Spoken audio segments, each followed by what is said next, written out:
the waiting motorcade with heavily armed security personnel is that of the Prime Minister, Robina Nabanja. This is known because she was within the precincts of Munyonyo Resort. However, you would be forgiven for mistaking any other motorcade with wailing police sirens dashing through the streets of Kampala for chaffering persons contributing to nation building. Inspector General of Government Beti Kamya says there is a rise in cases of impersonation.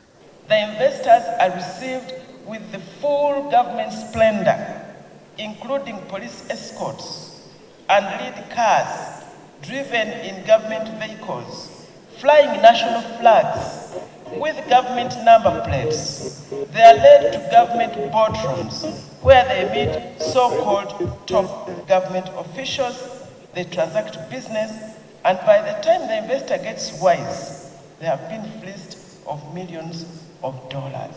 Kamya says a research that showed that 10 trillion shillings was being lost annually to corruption did not capture impersonation, cybercrime, and fraud in the private sector as a form of corruption.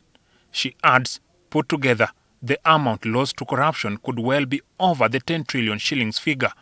The recent siphoning of 60 billion from Bank of Uganda is a typical example of a common occurrence in most financial institutions in Uganda today.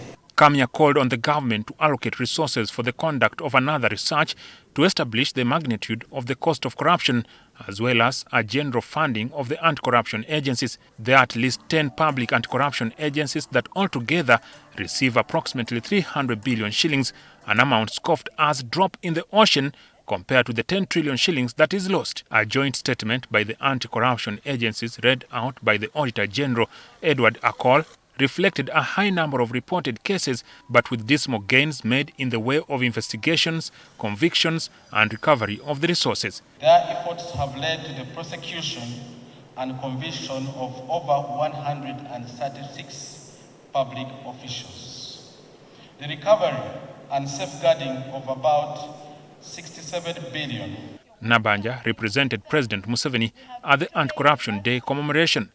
It is important that all members of the public are moved to the point where the high awareness levels we have today on corruption translate into action against it. Transparency International Corruption Perception Index have persistently ranked Uganda among the most corrupt countries globally. The 2023 report ranked Uganda at 141 least corrupt out of 180 countries, meaning it was only better than 39 countries. Jackson Onyango, NTV.